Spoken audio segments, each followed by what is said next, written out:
개발권 양도제도입니다. 개발권 양도제도다. 이런 게 있는데, 이건 아주 좋은 제도임에도 불구하고 우리나라에서는 아직 시행하지는 않고 있습니다. 시행되지 않고 있는 제도다. 이거 2번이나 물어봤습니다. 시행되지 않고 있습니다. 자, 그러면 요거는 이제 어떤 제도냐면 이런 얘기입니다. 미국에서 사적지를 보호할 목적으로 나온 제도입니다. 사적지. 자, 그러니까 사적지 근처에 뭐 공장이 들어서거나 50층, 100층짜리 건물이 들어서면 아무래도 사적지 분래 기능이 훼손될 수 있죠. 그러니까 반경 몇 킬로까지는 뭐 3층 이상은 짓지 말아라. 규제할 수 있어 없어요? 있죠. 그리고 이제 벗어나는 지역은요, 아마 10층까지도 지을 수 있다. 이런 식으로 하는 겁니다. 자, 이런 식으로 하게 되면 비슷한 지역에 있는 땅인데 누구는 손해보기 하고 누구는 이득 보는 거죠. 3층 지어서 임대해봐야 돈 돼요, 안 돼요? 돈도 안 될 거 아닙니까? 누구는 손해보기 하고 누구는 이득 보는 거 아닙니까? 그러니까 상대적으로 이런 지역을 보존지역이다 혹은 규제지역이라 하는 거고, 이런 지역을요 개발지역 해줄게요. 여기는 손해보고 이득 보는 거죠. 그럼 어떤 땅이든 소유권이 있는 겁니다. 뭐가 있다고요? 소유권이 있는데 얘들한테는요 개발권이라는 증서를 지급합니다. 자, 개발권을 준다 하더라도 자기 땅을 개발해라 그건 아니고 남한테 팔 수 있는 유가증권의 형태로 팔 수 있는 권리가 부여되는 겁니다. 이 개발권이라는 증서를. 얘들은 개발권 줘야 안 줘요? 안 줄 거 아닙니까? 얘들은 뭐하러 줍니까? 얘들 이익 보고 있는데, 맞죠? 뭐 이런 상태에서 만약에 개발지역의 땅 소유자가 정부가 정하는 토지용의 상한선, 다시 말하면 용적률, 건폐율 이상의 개발을 원한다는 얘기죠. 이 추가적인 개발을 원하죠. 그러면 개발권 있으면 가능하게 하는 겁니다. 근데 애들은 개발권 있어 없어요? 없으니까 애들한테 개발권 사야 되죠. 올리려면 사야 되죠. 애들 개발권 팔 수가 있다는 얘기입니다. 얘 양도하게 되면 얘는 돈이 생기죠. 이렇게 해서 개발권 팔아서 이렇게 손해나는 거 해결할 수 있어 없어요? 있죠. 다시 할게요. 자기 손해나는 정도에 상응하는 뭘 준다고요? 개발권을 주는 상태에서 만약에 추가적인 개발을 원하면요 얘들이 팔 수 있다는 얘기죠. 그럼 돈 들어와요 안 들어와요? 또 이걸 이렇게 해서 해결하겠다는 얘기입니다. 이런 제도를요 개발권 양도제도입니다. 근데 이거는요 아무래도 자 소유자 간의 형평성은 매우 높일 수가 있습니다. 자, 누구는 손해보고 누구는 이득보고 이런 거 없겠죠. 그렇지만 요거는요 일단은 이제 정부가 정한 토지용의 상한선 이상의 개발을 전제로 하는 거죠. 그죠? 그러다 보니까 아무래도 돈이 많은 사람들은 막 개발권 사들여서 막 50층, 100층짜리 건물 지을 수 있고 지 마음대로 막 크게 개발할 수도 있죠. 그러니까 개발지역의 과밀 혼잡이 야기되면서 아주 토지용 자체가 아주 비효율적으로 진행될 가능성이 아주 높습니다. 자, 효율적인 측면에서 저해될 가능성이 높죠. 비효율적으로 개판될 가능성이 높다는 얘기입니다. 이 지역이 뭐가 된다고요? 개판. 이렇게 생각하시면 돼요. 자, 이렇게 해서 이 정도 정리하시면 됩니다. 이렇게 다른 거 안 해도 됩니다. 이렇게. 그다음에 거기 보시면 자, 106페이지에 보시니까 지역지구제의 보완책이라고 해서 개발권 양도제 외에도 여러 가지 다른 형태가 있는데 이런 것들은 시간 나시면 읽어보세요. 물어보면 거의 없으니까 시간 나시면 읽어보시면 됩니다. 107페이지 보겠습니다. 7페이지. 자, 서술형 지문 알아볼게요. 용도지역지구제는요 토지용에 수반되는 부의 외부 효과를 제거하거나 완화시킬 목적으로 지정합니다. 이걸 지정하는 이유가 뭐라고요? 부의 외부 효과, 누굴 피해준다는 얘기죠. 부의 외부 효과를 제거하거나 완화시킬 목적으로 수행하는 겁니다. 시행하는 거예요. 이게 지역지구제입니다. 3번 볼게요. 국토유 계획 및 이용에 관한 법령상 용도지역 중에 도시지역에는요 주거지역, 상업지역, 공업지역, 녹지지역 이렇게 구분되죠. 그 다음에 자 5번 보겠습니다. 지역지구제를 통하여 지역과 지구별로 건축물의 용도도 정해놓고 있습니다. 종류도 정해놓고 있고 건물의 규모 같은 거 있죠. 전부 다 이걸 통해서 제한하고 있습니다. 6번 보시면 용도지역은요 중첩해서 지정할 수 없으나 용도지구는 아까 중첩 지정이 가능하다고 했죠. 고도지구 겸 경관지구 이렇게 방화지구 정할 수 있는 겁니다. 자, 그 다음에 7번 볼게요. 어느 지역이 전용 주거지로 지정되면요 주택 수요는 증가하겠죠. 따라서 가격이 올라가는 것과 함께 장기적으로는 공급도 증가해요, 감소해? 증가하잖아요. 아파트 지어달라고 할 거 아닙니까? 공급도 증가한다입니다. 자, 9번 볼게요. 개발과 보전의 조화를 추구하는 용도 지역지구제는요, 토지용 주체 간의 형평성은 저하되지만, 그러니까 누구는 손해보고 누구는 이득 본다는 얘기죠. 형평성은 저하되지만 세대 간의 형평성은 제고된다는 얘기죠. 그러니까 우리 후손들한테 잘 보일 수가 있다는 얘기죠. 그걸요. 자, 세대 간의 형평성은 제고된다. 제고라는 게 뭐 수준이라든가 정도를 높일 수가 있다 이런 걸요. 제고시킨다 이렇게 표현합니다. 그 다음에 11번 볼게요.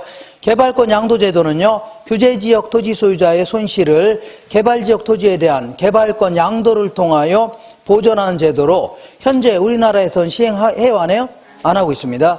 그 다음에 13번 볼게요. 개발권 양도제도는요, 원래는 이런 제도가 없다면 요 근처에 있는 땅들은 맨날 손해보고 있는 거죠? 정보 이렇게 정해놓으면 정보 보상해야 되겠네요? 손해보게 하니까. 근데 굳이 이런 데다 이런 사람들한테 보상할 필요 있어 없어요? 아이, 개발권 양도해서 팔아서 해결하면 되죠? 정부가 이제 굳이 개입할 필요 없이, 자, 시장 기능으로 해결할 수 있다는 얘기입니다. 한번 읽어볼게요. 개발권 양도제도는요, 원래는 공공이 사적지 인근 지역을 좀 보상을 좀 해야 되죠? 건물 뭐 못 짓게 하고 하니까. 그러니까 공공이 부담해야 될 비용을 절감하면서 규제에 따른 손실의 보전이 이루어진다는 점이 있죠? 이런 점에 의의가 있는 겁니다. 이렇게 정리하시면 돼요. 이렇게. 이렇게 해서 이 정도 하시고, 그 다음에 이제 개발권만 아니라 개발이익 환수제도 이거 알아보겠습니다. 요거 이렇게 정리할 수 있죠? 자, 지울게요.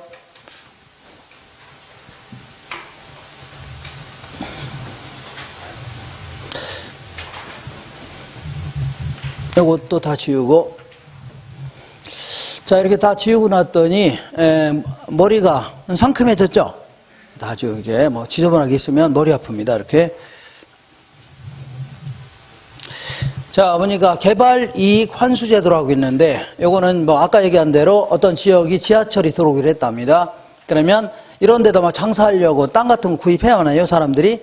구입하죠. 그래서 서로 이용하는 과정에서 이거 지가가 올라갈 수 있어 없어요? 있죠. 이걸 정상적으로 지가가 올라간다 해줍니다. 어떻게 해요? 정상적으로. 요거는 문제가 안 되는 겁니다. 당연히 지하철 들어오시니까 그 근처 땅가격이 올라갈 거 아닙니까? 당연한 거 아닙니까? 근데 이러한 지하철이 들어온다는 사실을 미리미리 입수한 사람도 있어 없어요? 있죠. 이런 사람이 막 이용도 안 하면서 막 살려고 할 거 아닙니까? 그리고 거기에 더불어서 거기 그 사람이 산다니까 또 너도 나도 막 살 수 있죠. 너도 나도 막 처음에 어떤 사람이 사니까 그나마 막 살 수 있는 거 아닙니까? 복분이고 막 기획부동산이 다 달라붙을 거 아닙니까? 그러다 보니까 아무래도 정상적인 지가 이상으로 토지 가격이 급등할 수 있어 없어요? 있죠. 요거를 개발에 따른 이익이라는 겁니다. 뭐라고요? 개발 이익이다. 그래서 요거는 일종의 불로소득 아닙니까? 그래서 요걸 좀 환수하겠다 그런 얘기입니다. 이걸요 개발이익 환수제도로 하는데 요걸 다른 형태로 알아보겠습니다. 다른 형태로 여기가 이제 신도시 예정지역인데 자, 요즘에는 신도시를 다 수용 방식으로 합니다. 다 그냥 강제로 사들인 다음에 도시를 만들겠다는 얘기죠. 이런 형태로 하기 때문에 이 신도시 예정지역, 다시 말하면 개발지역에는 자, 이 개발 이익을 볼 여지가 없습니다. 왜냐하면 정부에서 보상금 주고 다 쫓아내는 거죠. 그러니까 개발 이익을 볼 여지가 있어 없어요? 없습니다. 근데 문제는 여기서 이제 여기 동탄 신도시라면 여기서 이제 평생 농사 지었던 분들이 보상 받았을 거 아닙니까? 받아서 제주도 가서 농사 짓고 이러지 않겠죠? 여기 근처에 가서 농사 지으려고 할 겁니다. 그 다음에 서울에 있는 투기꾼들, 복부인들, 이런 사람들도 이 땅은 구입할 수 있어 없어요? 없으니까 이제 주변에 있는 땅 구입하려고 하죠. 그러다 보니까 주변 지역이 땅가격이 올라갈 수 있습니다. 이런 경우는. 그래서 결국은 이 주변 지역에서 개발 이익이 생길 수 있는 거죠. 그죠? 그래서 그럼 이걸 뺏겠다 그런 얘기인데 뭔가 논리가 있어야 되겠죠? 명분이 있어야 되는데 그럼 얘들한테 상당한 이익을 줬어 안 줬어요? 이익을 줬죠? 그럼 그에 따른 대가를 받아야 돼 안 받아야 돼?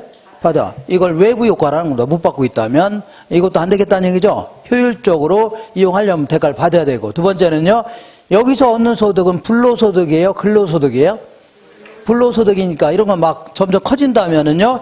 아주 소득 분배가 불균등하게 될 수밖에 없는 거죠. 불공평한 소득 분배가 되니까 안 되겠다. 이런 땅에서 생기는 이익을요. 뺏겠다는 얘기죠. 네, 개발 이익을 뺏겠다 그런 얘기입니다. 자, 이때 이제 개발 이익을 뺏는 방법은 한 장 넘겨보겠습니다. 넘겨보시면 이 클라크라는 사람은요, 우리 이제 고등학교 때 얘를 1차 산업, 2차 산업 이렇게 구분한 학자입니다. 이 사람이 이제 개발 이익을 환수하는 방법을 한 4가지 정도로 얘기하고 있습니다. 먼저 어쨌거나 이런 경우는 초과 이익이 이런 데 생기죠. 개발 이익이. 그러면 이 토지를 수용할 때 개발 예정지뿐만 아니라 개발 이익이 발생할 여지가 있는 지역 있죠. 여기까지 왕창 다 그냥 수용하는 겁니다. 이렇게 하는 걸요, 초과 매수법이 줍니다. 그 다음에 상세법은요, 이렇게 하는 겁니다. 자, 어떤 사람이 땅을 이렇게 갖고 있습니다. 이렇게 갖고 있으면, 자, 요 땅에 대해서는 보상금 줘야 돼, 안 줘야 돼요? 여기는 이제 뭐 수용하려니까 보상이 줘야 되죠? 근데 보상금이 5억입니다. 계산해봤더니 5억인데, 이걸 다 주는 게 아니라, 이 땅에 대해서는 개발 이익이 생기죠? 요거 까고 주겠다는 얘기입니다. 그런 땅에서는. 이런 땅은 개발 이익이 한 2억 정도 된다면 까고서 얼마라고요? 3억만 지급하겠다. 이렇게 하는 걸요, 상세법 해줍니다. 그 다음에 이제 직접적으로 이제 부과하는 방법이 뭐 수익자 부담금이라든가 개발 이득금, 기타 이제 여러 세금 같은 거 있죠? 요걸 통해서 직접 부과하는 방식이 있고, 그 다음에 그 토지 국유화법, 이거는 뭐 자본주의국가에서는 하기 좀 힘든데, 어쨌거나 토지를 국유화한 다음에 그 소유자한테 임대하는 형태 있죠? 이런 형태를 뭐라고요? 토지 국유화법이라는 겁니다. 우리나라에서 어떤 형태로 이제 환수하고 있냐면, 거기 1번에 우리나라에서는요, 개발 이익 환수에 관한 법률이 있죠? 이 법률 규정에 따라서 아까 얘기한 개발 이익을 본 부분이 있다면, 개발 이익을 본 부분에 대해서 최대한 50%까지를 뺏을 수 있는 법률 규정을 정해놓고 있습니다. 최대 몇 프로라고요? 50%. 자, 이걸 강제로 그냥 뺏을 수 있는 법률 규정이 있다는 얘기죠. 예, 그리고 또한 양도세라든가 재산세 같은 거 우리 공부하다 보면 투기지역 같은 데 있죠. 그런 데는요, 추가적으로 10%, 20%만 더 받습니다. 이렇게 해서 뺏기도 하고, 그 다음에 잠시 후에 하게 될 토지 구획정의사업, 공영개발 이런 거 하게 되면요, 자, 이거 자연스럽게 개발 이익이 환수될 수 있는 겁니다. 이렇게 하시면 돼요. 이 정도 하시면 되고, 자, 그 다음에 이번에는 어떤 걸 볼 거냐면 직접적 개입 방법이라고 있습니다. 직접적 개입 방법은요, 그야말로 정부가 시장에 들어가서 어떻게 했다는 얘기예요? 직접 수요자나 공급자가 돼서 개입하는 형태 있죠? 이런 형태인데, 여기에는 이제 오른쪽 보겠습니다. 오른쪽에 요거는 이제 공포에서 공부를 다 하니까 여기서는 이제 가볍게 109페이지 한번 보겠습니다. 위쪽에 토지 구획 정리 사업 있어 없어요? 요거는 우리 그 공법에 따르면 환지 방식을 얘기합니다. 무슨 방식이라고요? 환지 방식. 그 다음에 그 택지 공영 개발 있어 없어요? 있죠. 이거는요, 우리 공법에 따르면요, 수용 방식을 얘기합니다. 이렇게. 자, 그러면 환지 방식 보겠습니다. 요거는 이제 뭐 다 할 겁니다. 다 할 거니까. 토지 이용 효율이 낮은 토지를, 그러니까 농지라든가 아니면요, 예를 들어서 뭐 임지 이런 거를 낮은 토지를 개발하여 택지 조성공사 같은 거 해서 기반 시설을 정비하고 효율이 높은 토지로, 건물 지을 수 있는 높은 토지로 전환하여 원래의 소유자한테 돌려주는 방식 있죠? 환지하는 방식, 이걸요 환지 방식이다 해줍니다. 그래서 요거는 뭐 그 밑에 한번 시간 나시면 읽어보시고, 그죠? 그렇지 않으면 뭐 기본적으로 대충 알 겁니다. 공법을 좀 알고 있으면 다 아는 내용들입니다. 그 밑에 자, 이 택지 공영 개발은요, 수용 방식을 얘기합니다. 그래서 어떤 개발 예정지를 강제로 다 사들인 다음에 자, 이 개발 진행하는 형태 있죠? 이런 형태를요, 택지 공영 개발을 하는데, 의의를 읽어볼게요. 개발 대상 지역을 공적 주체가 전면 수용하여 강제로 사들여서 개발한 후에 건설업자라든가 이런 사람들한테 분양 또는 임대하는 사업이 있죠? 이런 형태를요, 수용 방식이라는 겁니다. 이렇게 해서 말 뜻만 하시면 돼요. 다 마시고. 그 다음에 이제 공공토지비축제도라고 있는데, 이게 바로 토지은행제도라는 겁니다. 토지은행제도다. 자, 요거는요, 지금 당장 도시를 만들겠다, 아니면요, 당장 도로를 깔겠다, 그게 아니라 아주 먼 미래, 10년이 될지 20년일지 모릅니다. 먼 미래 공공시설 용지를 지금부터 미리미리 돌아다니면서, 지금 땅가격 쌀 거 아닙니까? 쌀 때 미리미리 구입해 놓겠다, 그런 얘기입니다. 이걸요, 토지은행제도다 해줍니다. 그리고 나중에 먼 미래에 자, 토지가 부족할 수 있어 없어요? 이용자는 많은데 부족하다면 땅 가격이 계속 올라갈 수 있죠. 그럼 여러 가지 문제가 발생할 수 있습니다. 사회 문제. 그래서 안 되겠다. 미리미리 땅을 좀 구입해서 비축해 놓고 있다가 나중에 그 수요자가 많아지면 그때 팔겠다는 얘기죠. 이렇게 해서 이거 토지 수급 불균형. 수요자는 많은데 공급자가 부족할 수 있죠. 공급이 부족할 수 있는 거 아닙니까? 이거 토지 수급 불균형이다. 이런 걸 해결하려고 미리미리 땅을 구입해 놓을 수 있는 거 아닙니까? 이런 제도를요. 공공토지 비축제도 혹은요. 토지은행제도 해주는데 자, 지금 현재 요거는 LH공사에서 시행하고 있습니다. 토지주택공사에서 시행하고 있어요. 재작년에, 재작년에 이게 지자체에서 시행한다 했기 때문에 틀린 겁니다. 누가 시행하고 있다고요? LH공사인 토지주택공사에서 시행하고 있습니다. 요거는 간단히 장단점 알아볼게요. 장점 중에 세 번째, 수용보다는 사유재산권을 침해하는 정도가 약하죠. 왜냐하면 자, 수용제도는요, 지금 자, 팔기 싫어도 강제로 팔아야 돼요. 정부가 산다고 하면 강제로 팔아야 됩니다. 그러니까 근데 요거는요, 그냥 땅가격 쌀 때 미리 사놓겠다는 얘기죠. 그러니까 땅 주인은 안 팔아도 상관없는 겁니다. 그 다음에 두 번째요, 그 단점 중에 2번에 매입 토지를 관리하는 부담이 커요, 작아요? 그다 이거 무슨 얘기냐면 이걸 누구한테 이제 빌려달라고 하면 뭐 농지로 빌려달라고 하면 빌려줄 수 있는 거죠, 사회기간 동안에. 근데 일반적으로는요, 산 밑에 있는 땅 이런 건 그냥 방치해 놓은 게 일반적입니다. 그러면 이게 방치해 놓고 있으면 이제 극빈층이 들어와서 뭐 그 판잣집 같은 거 지고 살아요, 안 살아요? 살 거 아닙니까? 여기까지는 문제가 안 됩니다. 놀고 있느니 뭐 상관없는 거 아닙니까? 근데 문제는 나중에 개발 수요가 발생하면 이분들 내보내야 되죠? 그럼 10년이고 20년 사는 사람을 또 내보내려 봐요. 상당히 부담이 클 수밖에 없는 겁니다. 그 다음에 그리고 정부가 여기서 이제 땅을 구입했다고 치자. 그러면 언젠가는 개발한다는 얘기죠. 그럼 주변 지역의 땅 투기가 어떻다고요? 극성일 가능성이 높아집니다. 이렇게. 자, 그 다음에 그 밑에, 우리나라는 토지주택공사에서 요 토지은행 계정이라는 걸 설치해서 이거 운영하고 있습니다. 운영하는데, 그거는 이제 시간 나시면 제가 밑줄 쳐놓은 거 있죠? 어렵지 않은 얘기들인가 한번 읽어보시면 돼요. 밑줄 쳐놓은 것만 읽어보시고 다른 거 몰라도 됩니다. 그래서 그 다음에 111페이지 한번 보겠습니다. 거기 서수령 지문 1번 볼게요. 자, 토지거래 허가구역은요, 토지의 투기적인 거래가 성행하거나 지가가 급격히 상승하는 지역과 그러할 우려가 있는 지역이 있죠. 이런 지역을 대상으로 해서 반대 허가를 맡으라는 얘기죠. 이렇게 하는 걸요. 토지거래 허가구역이라는 겁니다.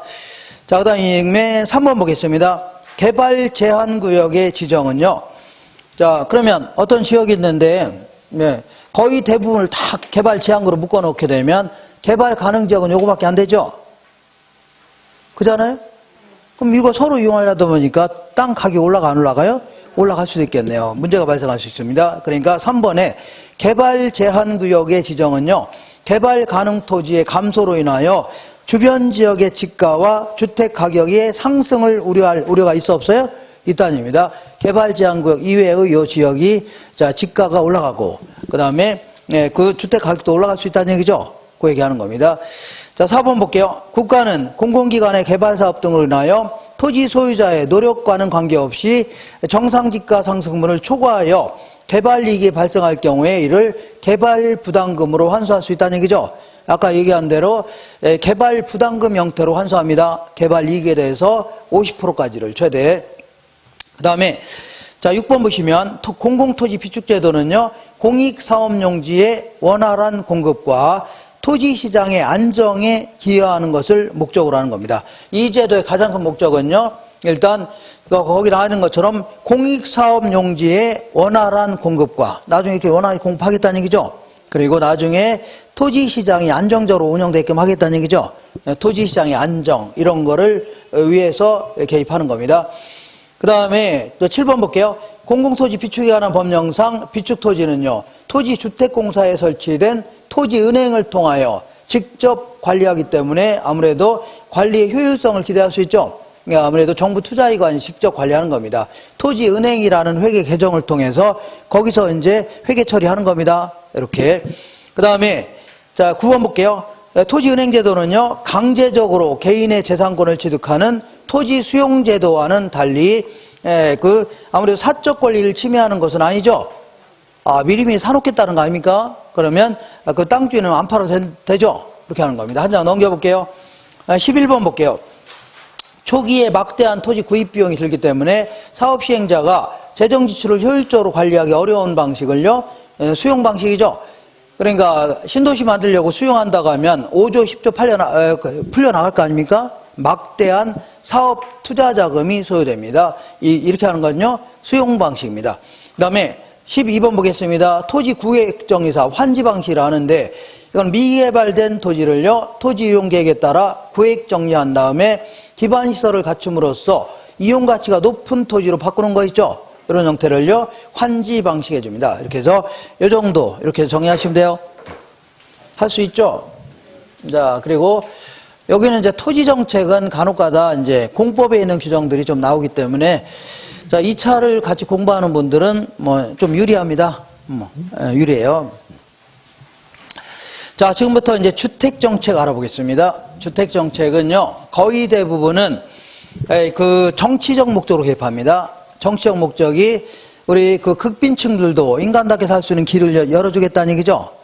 이걸요, 정치적 목적으로 개입한다. 사람들 간의 형평성을 높이겠다는 얘기입니다. 그래서 이걸요, 주택정책이라 하는데, 여기는 임대와 관련된 정책, 그리고요, 분양과 관련된 정책이죠. 우리 나눌 수가 있습니다. 먼저 임대와 관련된 정책 알아볼게요. 이쪽으로 오겠습니다. 자, 먼저 임대료를 너무 비싸니까 이거 이상 받지 말아라. 이렇게 하는 걸요, 임대료 규제라는 겁니다. 임대료 너무 비싸니까 이거 이상 받지 말아라. 예를 들어서 이렇게 볼게요. 어떤 지역이 있는데 20평 정도 기준으로 해서 임대료가 50만 원 정도 형성되어 있는데, 아까 150만 원 벌어서 50만 원씩 내면 애들 학비도 내야 되고 안 되겠죠? 그래서 안 되겠다. 니네들 그 20만 원 이상 받지 말아라. 이렇게 하는 걸요, 임대료 규제라는 겁니다. 그리고 얘는요, 쭉 올라가다 요거 이상 올라가면 대화인데요, 여기까지만 올라가라. 이게 상한이라는 겁니다. 여기까지만 올라가라. 이걸요, 임대료 상한제 이렇게 돼야 합니다. 그리고 요거는요, 만약에 니네들 80만 원 이상 받지 말아라. 그러면 이미 50만 원 받고 있는 거죠? 그러면 효과가 있어 없어요? 아무런 효과가 없는 겁니다. 이미 50만 원 받고 있는데 80만 원 이상 받지 말라는 얘기는 50만 원 받고 있죠? 그럼 시장에는 아무런 효과가 있어 없어요? 없습니다. 균형가격 이하에서 규제해야 어떤 효과가 있는 겁니다. 균형가격 이하에서.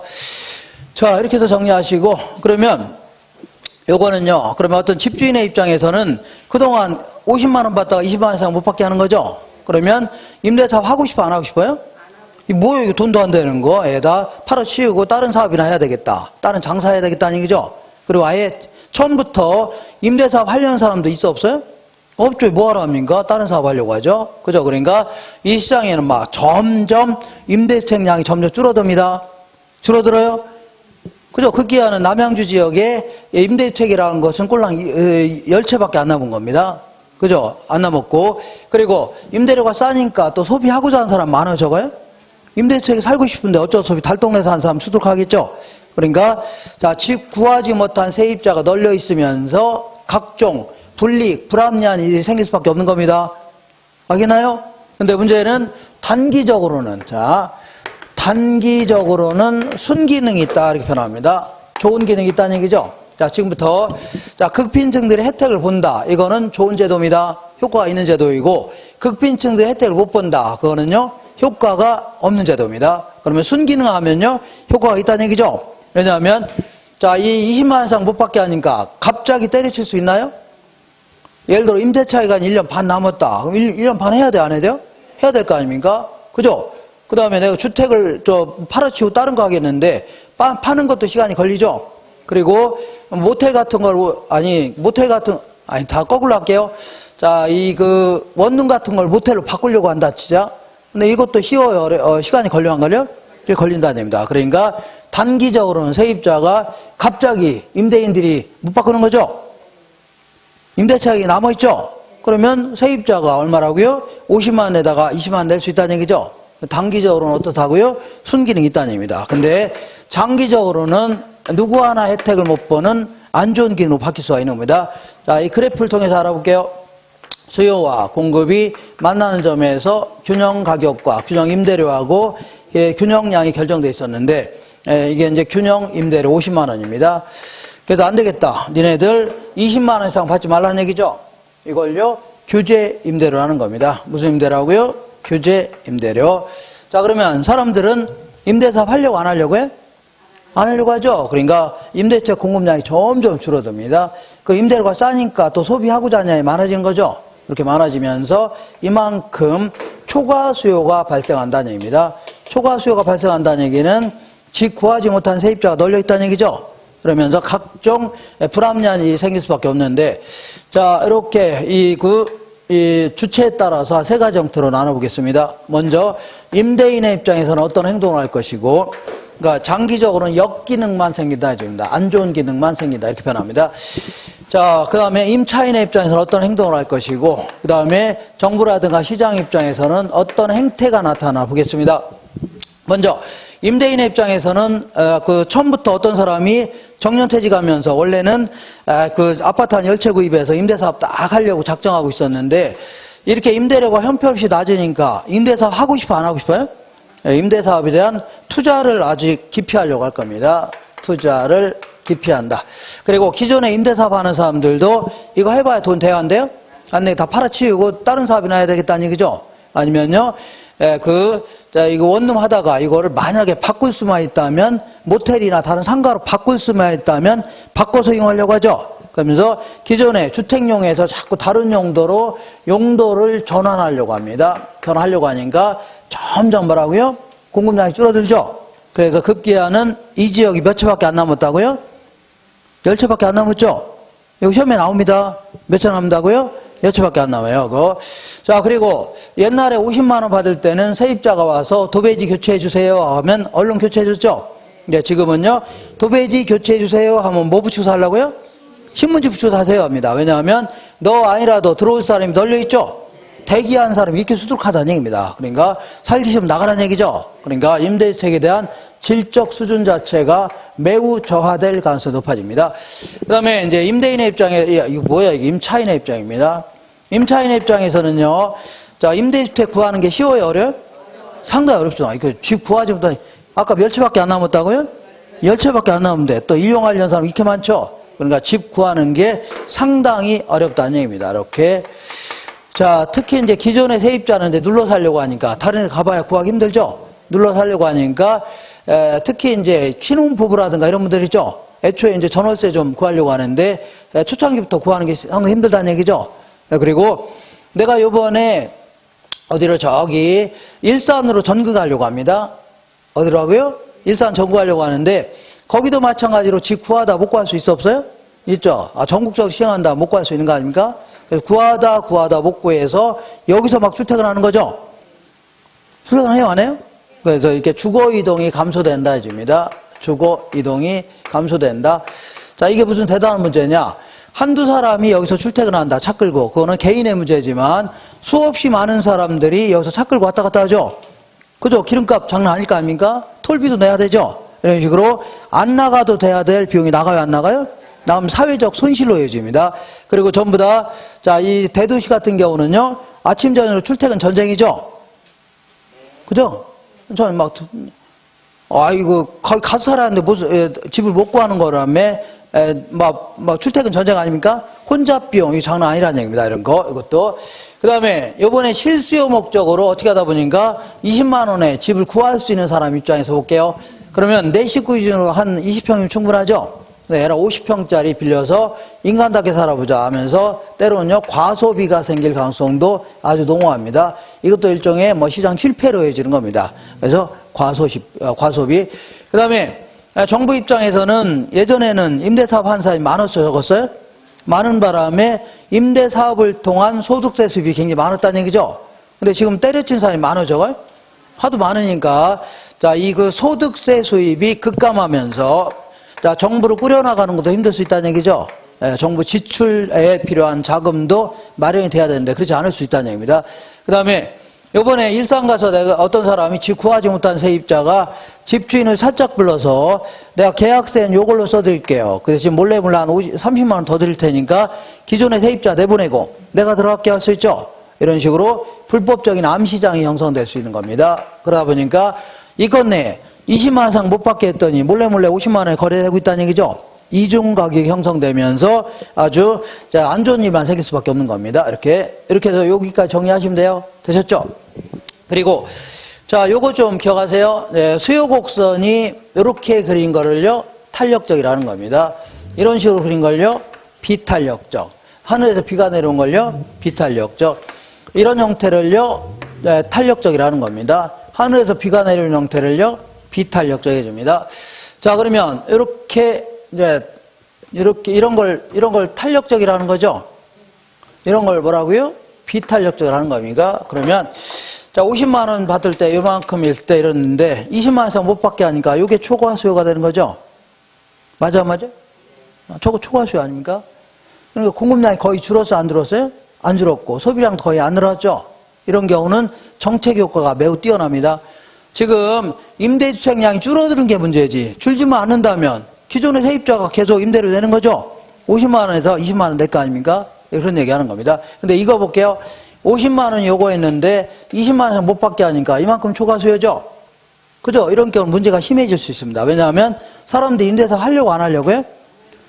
팍 줄어서 몇 채밖에 안 남았다고요? 10채밖에 안 남았고 소비하고자 하는 길이 많죠. 이런 경우 상당히 사회적 문제가 발생할 수 있습니다. 그죠?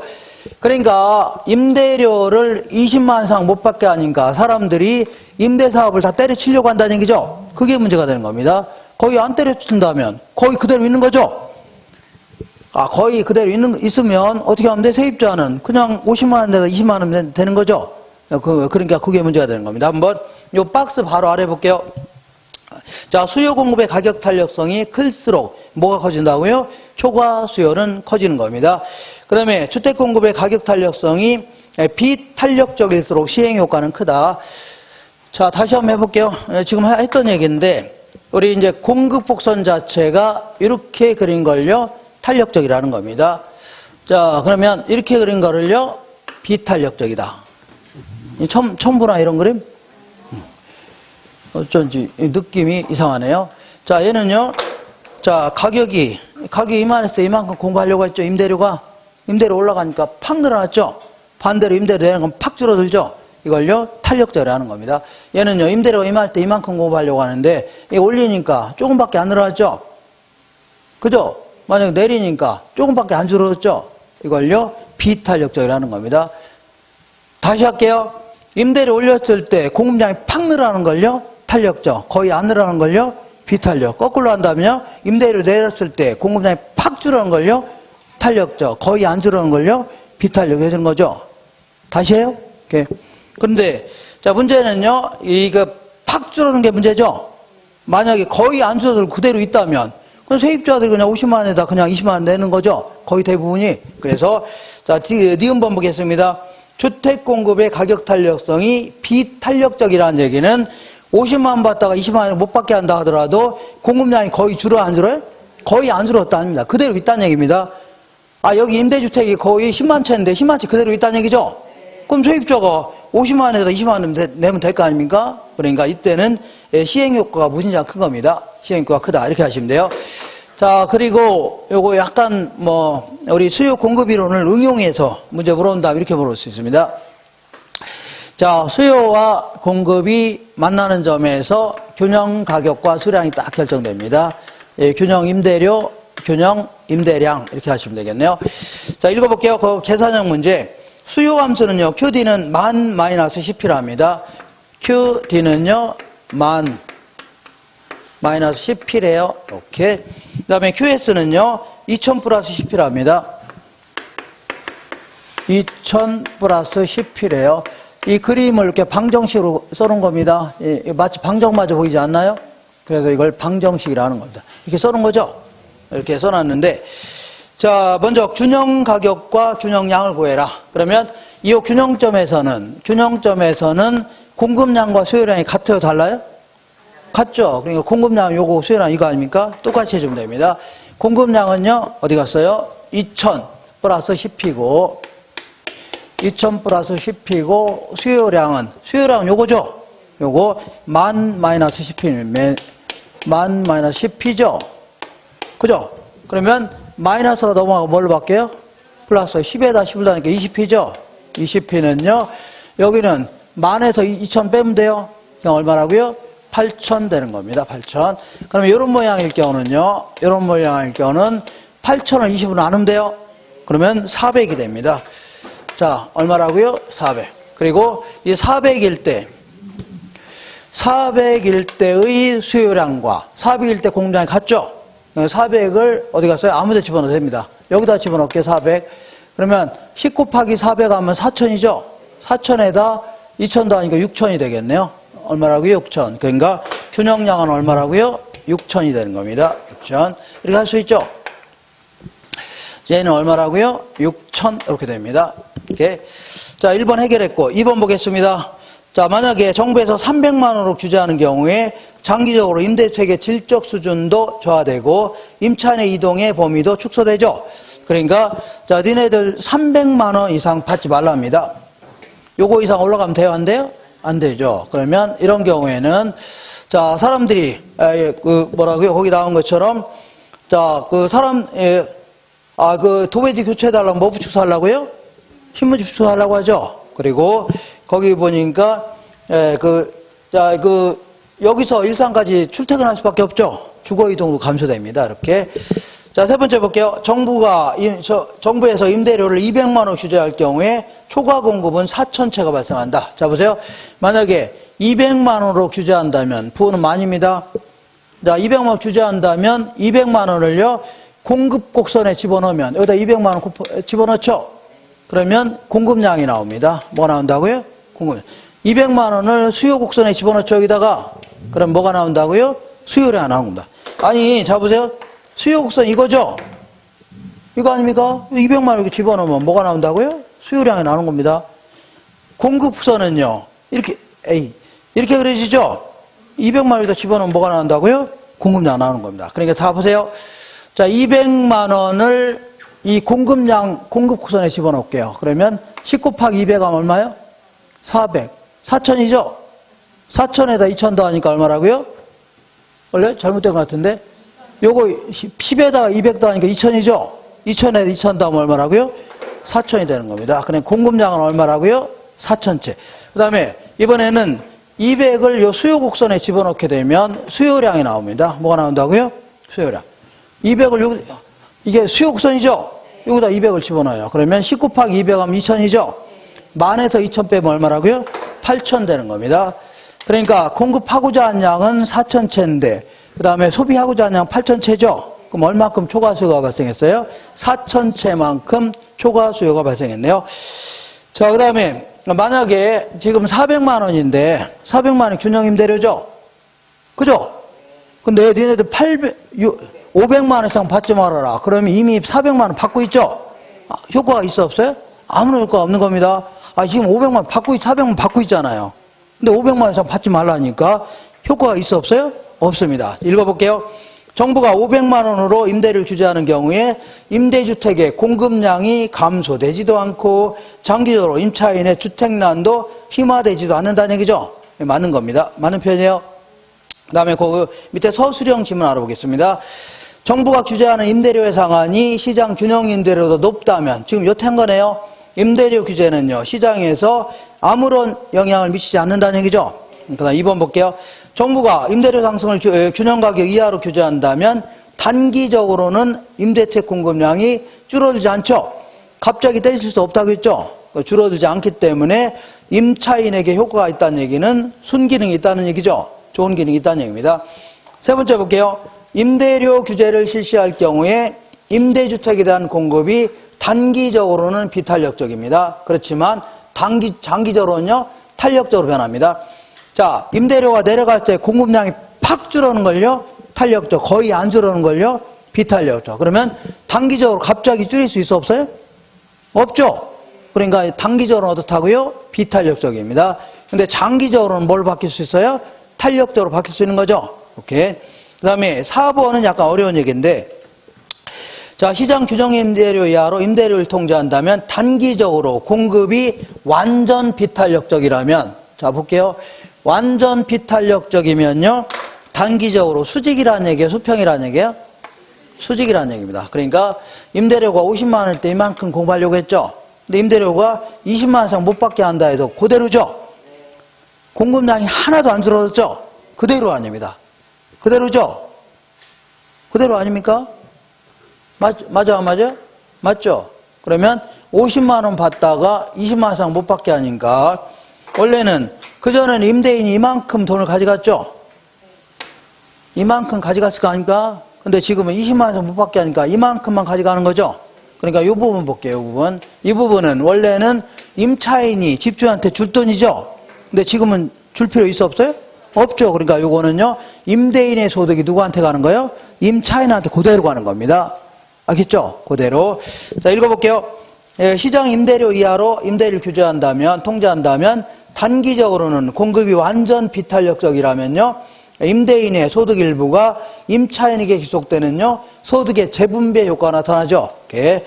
한 장 넘겨보겠습니다. 자, 6번 보시면, 임대료 상한을 균형 가격 이하로 규제한다면 임대주택의 공급 부족 현상, 이걸 다른 말로 초과 수요라는 겁니다. 무슨 수요라고요? 초과. 공급이 부족하다는 얘기는 물건이 부족하다는 얘기죠.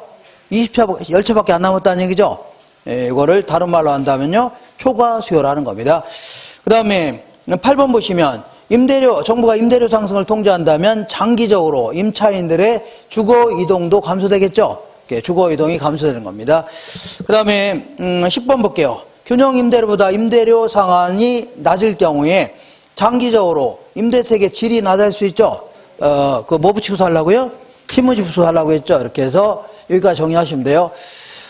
자, 그 다음에 여기 볼게요. 오늘 이제 임대주택 정책까지는 끝낼 겁니다. 두 번째요. 임대료 보조에 대해서 알아보겠습니다. 얘는 이제 단기적으로는 효과가 있지만 장기적으로는요, 누구 하나 혜택을 못 보는 안 좋은 제도이죠. 바뀔 수 있습니다. 그래서 안 되겠다. 우리가 임대료를 좀 지원해 주겠다 그런 얘기입니다. 이걸요, 임대료 보조라는데 여기는 크게 이제 두 가지 형태가 있습니다. 자, 우리 같은 이제 소비자들한테 이게 지원해 줄 수 있고, 그 다음에 공급자한테 지원할 수 있는데, 여기서는요, 이 건설업자를 지원해 주는 걸 얘기합니다. 누굴요? 건설업자. 소비자한테 지원해 주는 것은요, 이렇게 볼게요. 원래 이제 임대료를 40만 원 냈었습니다. 월세를. 근데 이제 극빈층을 선정해서 한 가구당은 30만 원 정도를 좀 지원해 주겠다는 얘기입니다. 이걸 보조해 주겠다. 이렇게 한 걸요, 소비자 보조라는 겁니다. 뭐라고요? 소비자 보조. 그 다음 이번에는 어떤 건설업자가 아파트 한 동 짓는데 100억이 들어간답니다. 100억 들어가는데 이 사람이 그 아파트 지어서 지금 이제 10년으로 바뀌었습니다.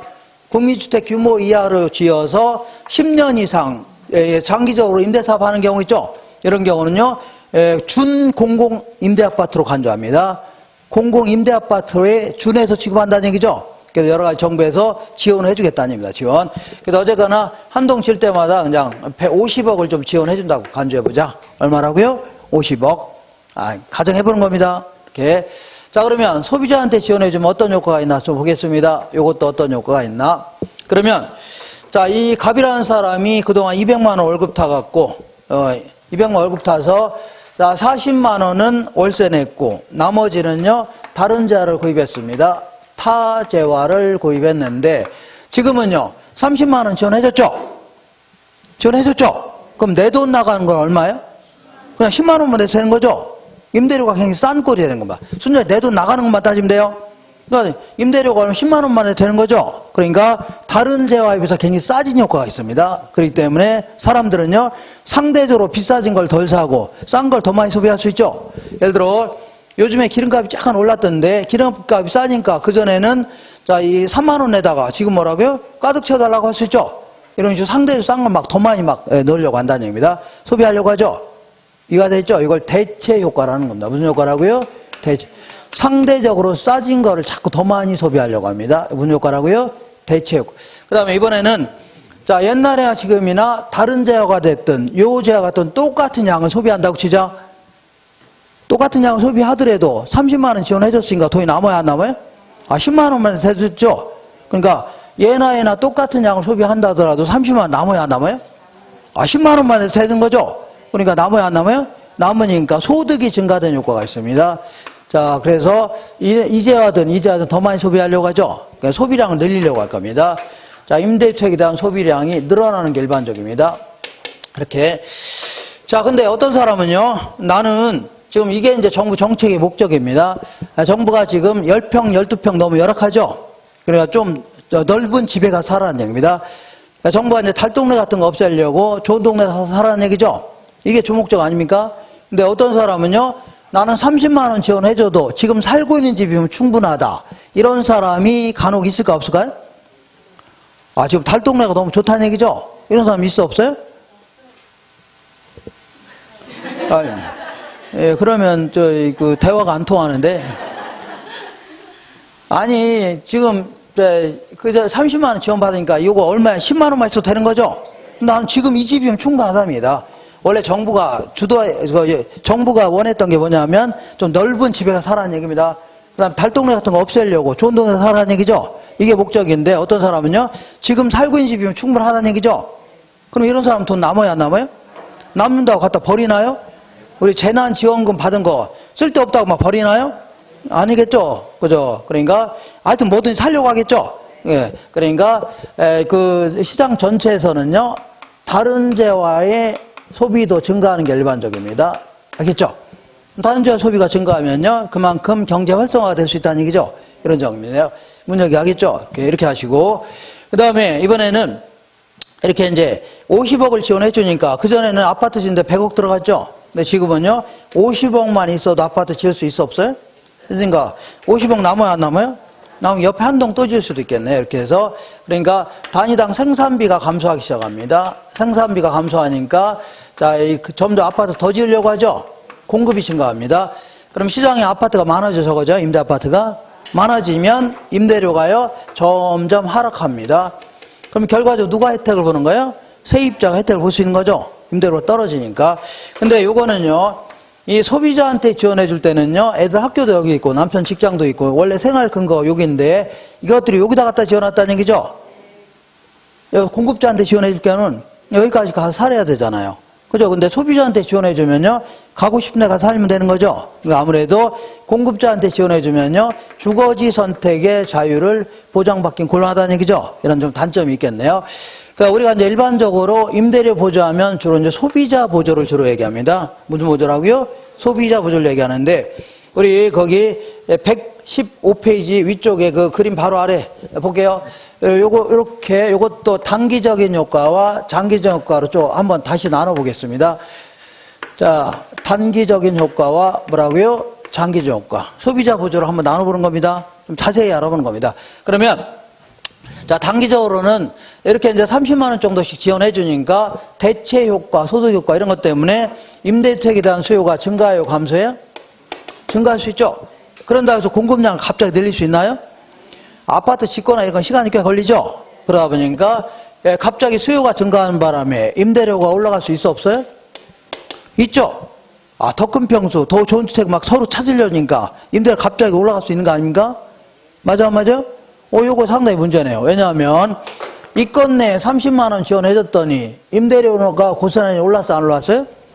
요거 큰일 났네. 이거는 결국 임대료 올린 걸 다 누가 가져가요? 임대인이 다 가져가는 겁니다. 누가 가져간다고요? 임대인이 초과인을 얻게 되는 이상한 형태가 나타났네요. 임대료 지원해준 게 결국 다 누가 가져간다고요? 임대인들이. 여기는 임대인은 집주인을 얘기합니다. 이들이 다 가져가는 거 아닙니까? 상당히 문제가 됐네요. 근데 문제는 단기적인 정책이 중요한 게 아니라 뭐라고요? 장기적 정책이 중요합니다. 임대료가 이렇게 좋아지니까 어떤 정년 퇴직자가 이번에 내가 퇴직하면 기필코 퇴직금 다 끌어모으고 대출 좀 끼고 해서 아파트 5채나 구입해서 임대사업이나 해야 됐다. 이런 사람 생겨 안 생겨요? 아니면 원룸 하나 지어서 임대사업 하겠다는 얘기죠. 이런 식으로 해서 장기적으로 공급이 증가하기 시작합니다. 뭐가 증가해요? 공급이 증가하면 시장에 임대 아파트가 많아져 적어져? 많아지면 임대료가 올라갈까요? 떨어질까요? 항상 물량이 많아지면 임대료 떨어지는 겁니다. 그러면 임대료는 올라갔다 다시 내려왔죠. 그리고 한 30만 원 지원해줬죠. 결국 세입자가 혜택을 보는 겁니다. 그래서 결국은 임대인의 초과 이유는요, 없어지게 되는 겁니다. 알겠죠? 이렇게. 자, 그리고 이제 임대료를 지원해주는 형태는요, 그게 두 가지가 있는데, 여기까지 정리가 되셔야 돼요. 가격 보조라는 게 있고, 현금 보조라는 게 있습니다. 자, 가격 보조는요, 우리가 임대료를 30만 원 줄 테니까, 너는 무조건 임대료로만 쓰라는 얘기입니다. 다른 용도 쓰면 안 된다는 얘기죠? 다른 용도 쓰면 집주인한테 바로 주겠다는 얘기입니다. 이렇게 안겨보라고요. 가격 보조라는 거고, 이 현금 보조는요, 다른 용도로 쓸 수도 있다는 얘기죠? 이걸요, 현금 보조라는 겁니다. 그러면, 정부 정책 효과는, 자, 가격 보조가 큰 겁니다. 정부가 왜 30만 원을 지원해줘요? 지금 10평, 12평이 너무 열악하죠? 요거 좀, 좋은 동네, 좀 넓은 집에 가 살라는 얘기죠? 그리고 정부에서 달동네 같은 게 있는 것은 상당히 소득 분배 구조상 문제가 생기는 겁니다. 그죠? 누구는 무진장 잘 살고, 누구는 무진장 못 사는 거 아닙니까? 이런 거 자꾸 없애야 되지. 그런 게 있는 게 좋은 게 아닙니다. 달동네 같은 거 없애려고 하는 겁니다. 그러니까 좋은 동네가 살아라는 얘기죠. 그럼 공실 생겨 안 생겨요? 공가. 그럼 그때는 밀어버리고 재건축할 수 있다는 얘기입니다. 이게 주목적입니다. 그러니까 무슨 얘기냐면 정부 정책 입장에서는 임대료로 사용하는 게 정부 정책 효과가 큰 겁니다. 근데 어떤 사람은요, 나는 30만 원 지원받으면 이걸로 애들 학비로 쓰겠다. 이런 사람 있어 없어요? 당장 돈이 없어서 학비 쓰겠다는 얘기죠. 아니면요, 무슨 애들 수술비로 쓰겠다는 얘기죠. 그러니까 소비자 효용 측면에서는 뭐가 유리하다고요? 현금 보조가 유리합니다. 이렇게 해서. 우리나라에서는요, 그동안은 국민기초생활보장법에 따라서 그 최저 생계비에 못 미치는 가정들 있죠. 요거 선정해서 동사무소에서 최저 생계비 정도에 상응하는 만큼요, 돈을 줬습니다. 그럼 이 돈 가지고 임대료도 쓰고, 아니면요, 애들 학비도 쓰고, 아니면 의료비도 쓰고, 이렇게 네 마음대로 쓰라는 얘기죠. 현금 보조였습니다. 근데, 이거 서울시에서 그 전에 2000년도 후반에, 뭐랬냐면, 주택 바우처 제도라는 걸 실시했는데, 여기 이제 이 주택 바우처 제도가 대표적인 뭐예요? 가격 보조 정책입니다. 일종의 이제 쿠폰을 나눠주는 겁니다. 뭘 나눠줘요? 쿠폰. 그러면, 집주인이 돈 달라고 하면 어떻게 하면 돼요? 쿠폰 주면 되죠? 그 쿠폰 가지고 이제 시청이나 가서 바꿔치기 하면 될 거 아닙니까? 이런 형태를요, 바우처 제도로 하는 겁니다. 이거는 깡을 하지 않은 이상은 어디다 쓰는 거예요? 임대료 쓰는 거 아닙니까? 근데 요 제도가 서울시에서 시범 운영하다가, 언제냐면 2014년도에 박근혜 정부 때부터 이거를 주거급여법이라는 걸 만들어서 이 바우처 제도를 실시하기 시작했는데, 그거는 이제 그 혜택 보는 인원이요, 97만 명 정도였는데, 그 11만 원 정도밖에 안 됐습니다. 한 달에. 금액이 너무 작았는데, 올해 있죠, 올해. 2020년도에 요 현재 정부가 요거를 이제 금액을 넓혔습니다. 최소 23만 원에서 40만 원 넘게 늘렸어요. 이것도 한 120만 명 정도가 혜택을 볼 수 있게끔 하고 있습니다. 이런 제도가 뭐라고요? 바우처 제도 해주면 돼요. 이렇게. 이렇게 해서 이 정도 정리하시고, 그 다음 문제를 통해서 확인할게요. 거기에 서술형 지문에 1번 볼게요. 주택 보조 방식은요, 크게 생산자에게 보조하는 방식과 소비자한테 보조하는 방식으로 나눌 수 있죠. 두 번째 볼게요. 저소득층에게 임대료를 보조할 경우에 주택 소비량 및 다른 재화의 소비량은 일반적으로 증가해요, 안 해요? 자, 주택 소비량도 증가하지만 다른 재화의 소비량도 일반적으로 증가하는 겁니다. 자, 세 번째 볼게요. 정부가 저소득층에게 임대료 일부를 보조해 주게 되면요, 대체 효과와 소득 효과로 인하여 임대주택에 대한 수요가 증가해요, 감소해요? 증가하는 겁니다. 그 다음에 5번 보시면 저소득층에게 임대료를 보조하게 되면 다른 조건이 같을 경우에 장기적으로 임대주택의 공급이 증가해요, 감소해요? 증가하는 겁니다. 자, 장기적으로 공급이 증가해요, 감소해요? 임대료 올라가니까 증가하죠? 그 얘기 하는 거 아닙니까? 몇 번이고 보셔야 돼요. 헷갈리지 말고 몇 번이고 보시면 됩니다. 한 장 넘겨볼게요. 6번 보시면 정부가 임차인에게 임대료를 직접 보조해 주게 되면 단기적으로는 시장 임대료가 상승하지만 장기적으로는요, 시장 임대료가 낮아집니다. 자, 단기적으로 올라가 안 올라요? 올라가는데 장기적으로 공급이 증가하면서 내려가죠? 그 얘기하는 겁니다. 그 다음에 8번 볼게요. 주택 바우처 제도는요, 임대료를 교환권으로 지급하는 일종의 어떻다고요? 가격 보조 정책입니다. 현금 보조가 아닙니다. 가격 보조 정책입니다. 하나만 더 하고 이제 끝내겠습니다. 마지막으로 공공임대주택 정책 알아볼게요. 공공임대주택 정책은요, 어느 지역이 있는데 사적 시장인데, 여기 이제 삼성아파트, 대림아파트, 대우아파트 있죠? 전월세 시장인데 여기에는 임대료가 비싸요, 싸요? 너무 비싸다는 얘기입니다. 그래서 안 되겠다. 토지주택공사라든가 지방공사 애들 시켜서 자 소위 공적시장이라고 해서 여기서 아파트 지어서 매우 저렴한 임대료를 공급하겠다는 얘기죠. 이렇게 하는 걸요 공공임대주택 정책이라는 겁니다. 이렇게. 근데 지금은요 여기나 여기나 품질은 별 차이가 없다고 가정해야 돼요. 품질이 다르다 그러면 그때는 할 얘기가 별로 없어집니다. 없어져요. 그러니까 품질은 어떻다고요? 같다고 가정해야 됩니다. 자, 특히 이제 이명박 정부 들어서는 이제 보금자리 주택이라는 거를 뭐 건설 공급하기 시작했는데 요거는요 서울 같은 경우는요 한복판에 그린벨트 같은 거 있죠? 요거 해제한 다음에 아파트 짓는 겁니다. 그리고 요거 근처에도 이런 거 짓죠? 그러니까 예, 이거는 이제 아주 서울 근처에 있는 거 아닙니까? 한복판에 있기도 하고 그러니까 접근성도 매우 양호합니다. 그리고 요거는요 무슨 삼성 아파트 이런 거에 비해서는 뭐 약간 품질은 떨어지지만 별 차이는 없다고 가정해야 돼요. 여기나 여기나 차이는 있어 없어요? 없다 가정해야 됩니다. 그러면 사적 시장에서 나타나는 효과를 알아볼게요. 이렇게 이것도 마찬가지로 단기적 효과, 장기적 효과 나눠볼게요. 자, 단기적으로는 여기나 여기나 품질은 별 차이가 없는데 여기는 임대료가 비싸고 싸죠? 그럼 사람이 이쪽에서 이사 가려고 안 가려고요? 가려고 하니까 여기는 수요가 증가하고 여기는요 수요가 감소하기 시작합니다. 그러면 수요가 증가하면 임대료가 올라가죠? 오히려 수요가 감소하면 임대료가 점점 떨어지기 시작합니다. 그러니까 수요가 감소하는 바람에 임대료가 하락해야 하네요? 하는데 어디까지 하락하냐면 점점 떨어지겠죠? 떨어져 안 떨어져? 떨어지는데 얘보다 높은 한은 계속 이사 가려고 하죠? 그러니까 요 정도 될 때까지 이사 가려고 합니다. 그래서 이게 바로 단기적 효과입니다. 단기적으로 아주 좋은 제도네요. 왜냐하면 공적 시장으로 이사 간 사람은 혜택 봐요, 안 봐요? 보죠. 근데 사적 시장에 남아있는 사람들도 임대료가 하락했죠. 혜택을 볼 수 있다는 얘기입니다. 아주 단기적으로 좋은 제도예요. 좋은 제도죠. 근데 장기적으로 볼게요. 장기적으로 어떤 아줌마가 아파트 10채 가지고 임대사업 하고 있는데 임대료가 형편없이 떨어진 거죠. 공적 시장 임대료 수준으로 막 떨어진 거 아닙니까? 임대사업 하고 싶어 안 하고 싶어요? 이거 해야 돈도 안 되니까 다 팔아치우고 다른 거 하려고 하죠. 그죠? 그러면서 장기적으로는요 임대주택에 대한 공급이 감소하기 시작합니다. 뭐 감소해요? 공급이요. 그럼 공급이 감소하면 임대료가 올라갈까요? 떨어질까요? 자, 물량이 부족해지면 임대료가 다시 올라가 안 올라가요? 올라가는데 어디까지 올라가나 볼게요. 이제 점점 이게 단기적인 효과고, 자 장기적으로는요 다 때려치려고 하죠. 그러니까 공급량이 부족해지니까 임대료 올라가기 시작하죠. 어디까지 올라가냐면 옛날에 적정 임대료에 못 미치는 한 계속 때려치려고 하죠. 임대사 안 하려고 할 거 아닙니까? 어디에 이를 때까지요?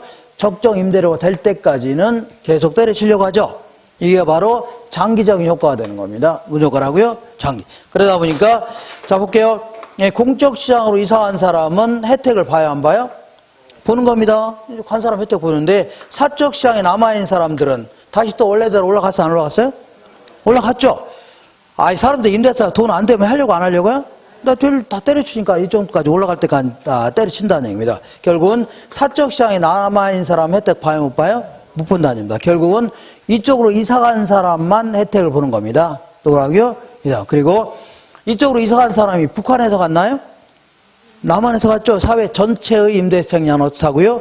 불변이다. 여기까지 기억하셔야 돼요. 자, 몇 문제 풀고서 끝내겠습니다. 117페이지에 서술형 지문에 2번 보겠습니다. 공공임대주택이 공급되는 지역으로 타 지역으로부터 저소득층 가구가 이동함으로써 사적 시장의 임대주택에 대한 수요는 감소하죠. 다 이사 가려고 하니까 이쪽은 수요가 감소하죠. 그 다음에 4번 볼게요. 사적 시장의 공급자는 장기적으로 원래의 적정 이윤이 확보될 수 있는 수준까지 공급을 감소시키려고 하겠죠. 나중에 임대료가 형편이 떨어지니까 사람들은 임대사업 하려고 안 하려고요? 다 때려치려고 하죠. 옛날에 적정 임대료 될 때까지는 때려치려고 한다 그런 얘기입니다. 그 다음에 6번 볼게요. 사적 시장 공급량은요 장기적으로 공공주택 공급량만큼 감소하므로 사회 전체의 임대주택 공급량은 어떻다고요? 불변이다. 이 지역 전체의 공급량은 어떻다고요? 불변이다. 이렇게 기억하세요. 이렇게. 그 다음에 자 8번 볼게요. 공공임대주택 공급은요 소득 재분배 효과를 기대할 수 있죠. 문장이라면 돈이 많은 사람들한테 세금 많이 걷어서 공공 임대 아파트 지어서 극빈층을 위해서 빌려준다면 소득이 재분배되는 역할을 하는 거죠. 그 얘기하는 겁니다. 그다음에 자, 9번 볼게요. 정부나 지자체가 공급하고 있는 임대주택의 유형에는요, 건설 임대주택, 매입해서 임대하는 주택이라든가 장기 전세주택이 있죠. 이렇게 다양한 형태로 운영하고 있습니다. 11번에 희망주택이라는 것은 지금 LH공사 있죠. LH공사가 신혼부부를 대상으로 해갖고 주로 이제 임대하는 아주 소형 아파트입니다. 알겠나요? 이걸요, 희망주택이라는 겁니다. 무슨 주택이라고요? 희망주택이라는데, 자, 그 임대료가 시장 임대료보다 낮을 경우에 임대료 차익만큼 결국은요, 주거비를 보조해주는 효과를 볼 수 있죠. 많은 거고. 그 다음에, 자, 12번은 그 참고 삼아 20년 기억하세요? 몇 년이라고요? 20년. 읽어볼게요. 장기 전세주택이란 국가, 지자체, 한국토지주택공사 또는 지방공사가 임대할 목적으로 건설 또는 매입하는 주택으로서 자, 20년 범위 내에서의 전세 계약 방식으로 공급하는 주택 있죠? 이걸요, 장기 전세주택입니다. 전세 기간이 얼마라고요? 20년 이내입니다. 자, 이렇게 해서 요 정도 하시고, 다음 주에 투자론에 거의 상당 부분 나올 겁니다. 다음 투자론 있죠? 특히 이제, 요렇게 서술형 지문 같은 거 있죠? 요걸 많이 읽어보셔야 돼요. 이거 많이 읽어보셔야 큰 흐름이 딱 잡힙니다. 잡혀요. 자, 그리고 오늘 요거 지금부터 이제 3시 10분 있죠? 3시 10분부터 기출문제 풀 겁니다. 보니까 23회 때 풀고 22회하고 24회는요, 요거 그 질문 받고서 이제 몇 문제 상담을 풀 겁니다. 그런 줄 아시고, 기출문제 들으실 분은 이따 뵙겠습니다. 그 나머지 분은요, 다음 주에 뵙겠습니다. 고생하셨습니다.